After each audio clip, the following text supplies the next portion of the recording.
Congratulations players! You've made it to the main game of the Quest to Emba. Get yourself ready with a new set of entertaining adventure tasks in 3 different levels. For the first station, we have Investigate, Spot the Plot. This will help you identify the 7 elements of plot structure. For the second station, we have Dissecting. This will help you identify and determine the different types of WH questions as well as its respective uses. And lastly, for the third station, we have I Stand, which will help you understand how readers' response criticism works. Let's learn and have fun together as we accomplish the various tasks in each levels. Good luck!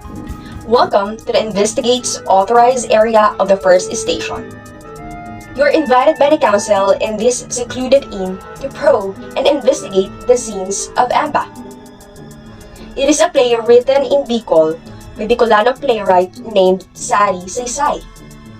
In this regard, your power to visualize, connect, and organize the events in chronological order is highly required. Look! There are photographs scattered on the floor. Pay close attention, scribes. At this moment, we are going to present the photo cards that will help us to decode this case.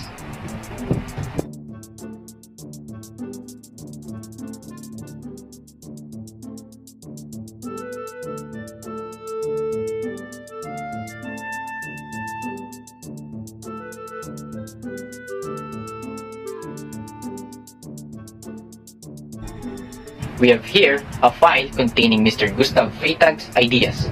He gave us additional information which we could use in identifying the main elements of plot structure. Freytag is a 19th century German playwright and novelist who devised a dramatic structure that outlines the 7 steps in storytelling, which is also known as Freytag's triangle or Freytag's pyramid. The first thing that we need to keep in mind is the exposition. This is where the author sets the scene and the character's background.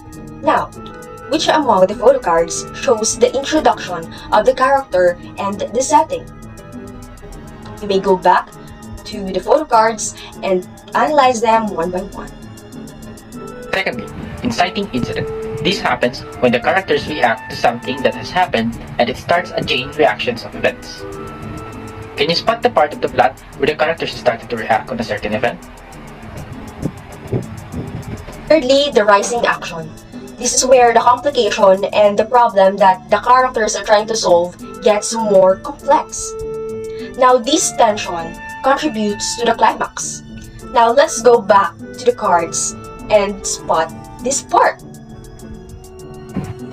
Fourth, the climax. It is the point of greatest tension between the protagonist and the antagonist. It consists of scenes in which the characters experience intense level of emotions. Fifth is the falling action.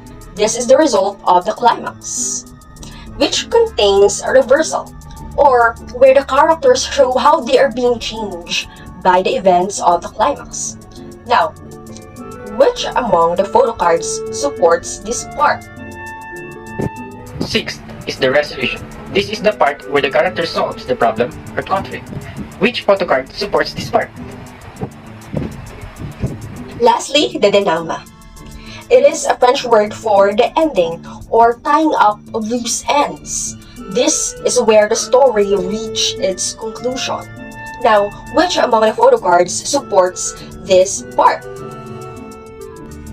Using the cards, help us to complete the plot board. Do you share the same answers with our plot board? Great! Exceptional! Way to go! You are now ready to enter the second station. Welcome to Station 2. At this point, your task is to dissect the information on plotboard presented in Station 1. In order to do this, allow us to briefly discuss to you the different types of WH questions. Are you ready? Here we go. WH questions is one of two types of questions along with the yes or no questions. They are also called open questions because the number of possible responses is limitless. This means they must be answered with more information than just a simple yes or no. Let's get to know them one by one. First, who. Who is used to obtain information about a person or a people. For example, who wants an apple? Who is that boy? Second, what.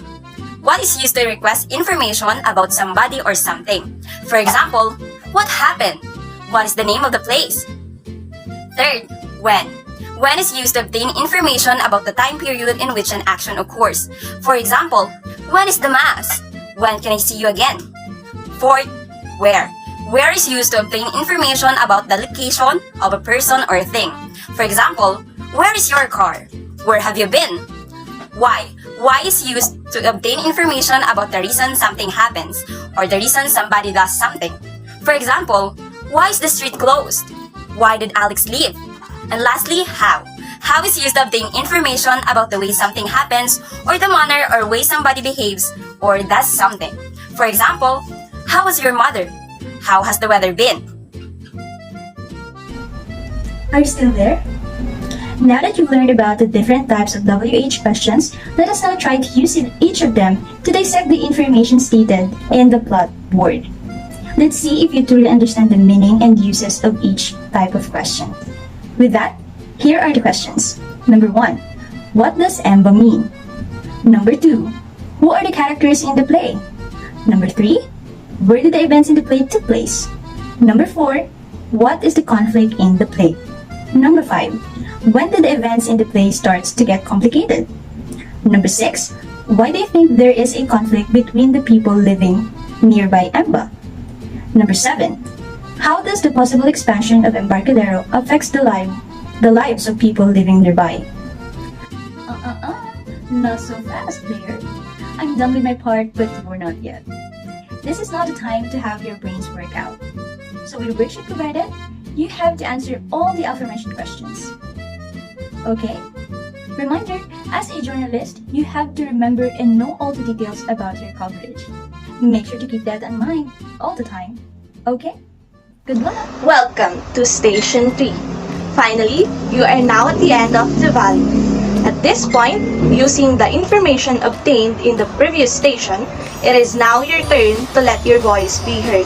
With that, your task is to analyze the letters of appeal from the two opposing sides of the inhabitants of Emba.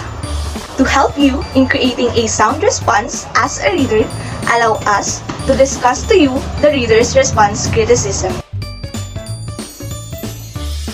What is reader's response criticism? Reader's response criticism is a school of literary theory that focuses on the reader or the audience and their experience of a literary work. This is in contrast of other literary schools and theories that focuses primarily on the author or the content and form of the work. Though there are numerous approaches regarding reader's response criticism, we will narrow it down to transactional reader's response theory. So this approach is all about the transaction between the text, inferred meaning, and the individual interpretation by the readers influenced by their personal emotion and knowledge. The reading of the text is an event in which the reader gives the text life. Each reader has an individual interpretation of the text. Having said that, I want you all to remember and ponder about this quotation. Books do not simply happen to people. People also happen to books. Dear journalists, to proceed with your task in this station, the letter of appeal will be flashed on the screen, alongside the instruction for this task. Please be guided accordingly.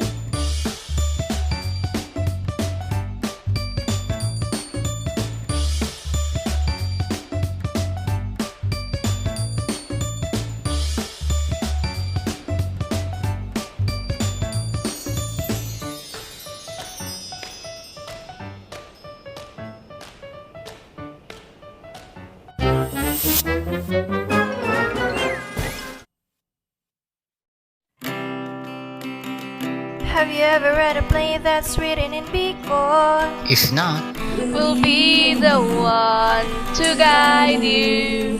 To easily track the soil plot structure is the key. will you allow us to show you. If you wonder what is made of, Join us in our quest and ask these things. you say what, who, what, how, when, and where it took place. WH questions to start. Knowing things about the great place of Emba. Let's walk through their daily provincial life.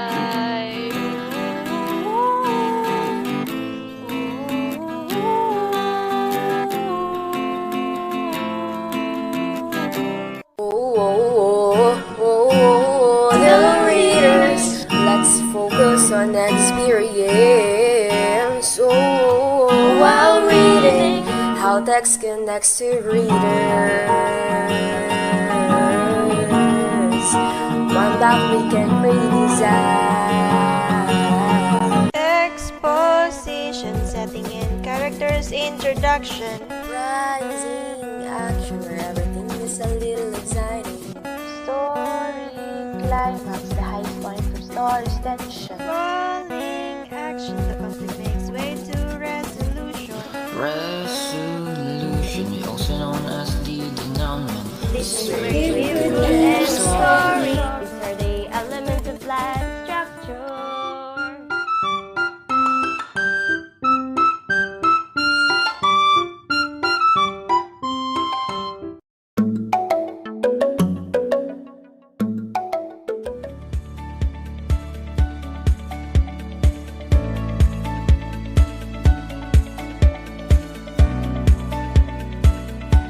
Face to face. Face to face. Technological teaching tools. Technological teaching tools. Pwedeng both. Both. Pero mas ano talaga yung technological teaching. Kumbaga mas para sa akin. Technological tools. Flexible. Flexible siya. Flexible learning. Guide on the strategy side. or eclectic? Guide on the slide. Guide on the side. Eclectic strategy. Eclectic siya. Hindi naman tayo pwedeng base lang yung strategy natin kasi mauumay yung mga bata. Eclectic strategy.